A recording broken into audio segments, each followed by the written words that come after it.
En partenariat avec la municipalité, la MSA et Consommation, Logement et Cadre de Vie, la Mutualité française organise régulièrement des actions pour informer le public sur les risques du cholestérol.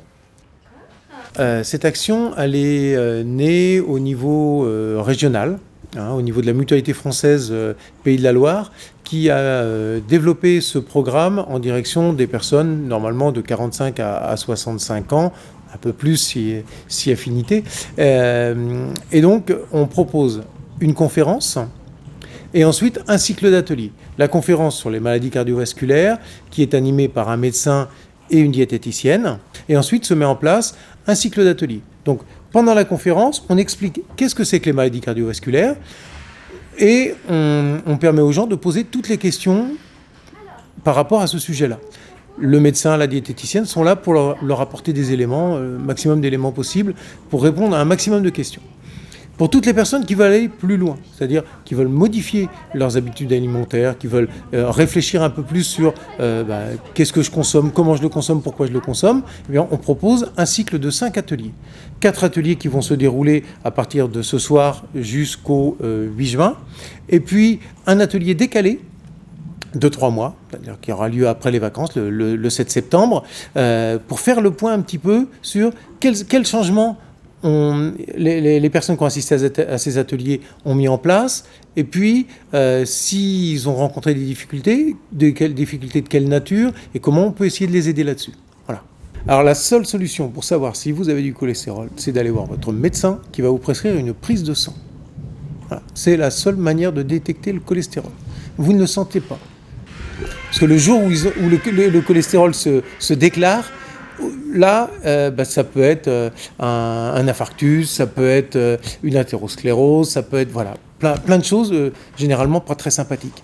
Une fois qu'il est déclaré, qu'est-ce qu'on peut faire? Alors généralement, votre médecin va vous prescrire un régime alimentaire.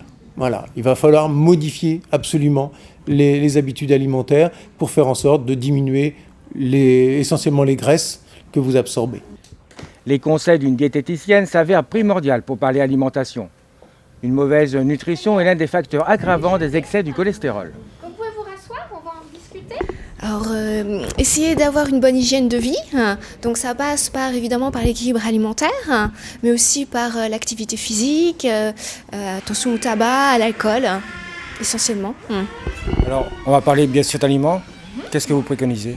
Qu'est-ce que je préconise? Bon, écoutez, c'est en fonction en fait des personnes en face que j'ai en face de moi, en fonction de leur histoire, de leurs antécédents, en fonction de ce qu'ils mangent, de leur comportement alimentaire. Après, il faut que j'adapte mon discours en fait en fonction de la personne que j'ai en face de moi, quoi.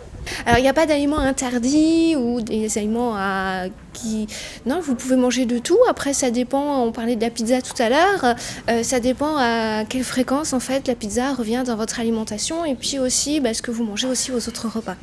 Il y a des graisses qu'il faut plutôt privilégier par rapport à d'autres. Par exemple, plutôt des graisses d'origine végétale, comme certaines huiles, l'huile d'olive, l'huile de doigt, l'huile de colza, mais aussi les graisses que vous retrouvez dans les poissons, et faire plutôt attention à certaines graisses qu'on va retrouver plutôt dans le beurre, dans la crème, dans la charcuterie, dans les pâtisseries, dans les pizzas. Voilà.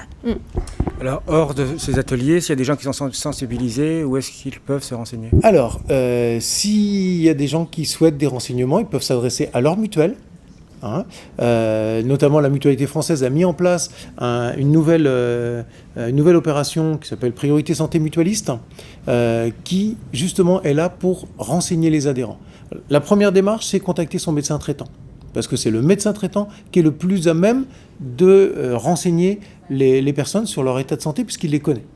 Ensuite, s'ils veulent des renseignements particuliers qu'ils n'ont pas obtenus auprès de leur médecin ou qu'ils ont oublié de lui demander, qu'ils ne veulent pas le déranger, eh bien, il y a Priorité Santé Mutualiste qui est là pour répondre à un certain nombre de demandes. Priorité Santé Mutualiste, c'est des événements ponctuels, du type des conférences, par exemple, mais c'est aussi un centre d'appel où vous pouvez appeler je pense que c'est de 9h à 20h, et vous avez des renseignements précis sur un certain nombre de pathologies. Le cholestérol, bien qu'indispensable à l'organisme, peut devenir dangereux s'il est en excès. Une bonne hygiène de vie comme une alimentation équilibrée, l'absence de tabac, peut s'avérer déterminant pour diminuer notamment les risques de maladies cardiovasculaires.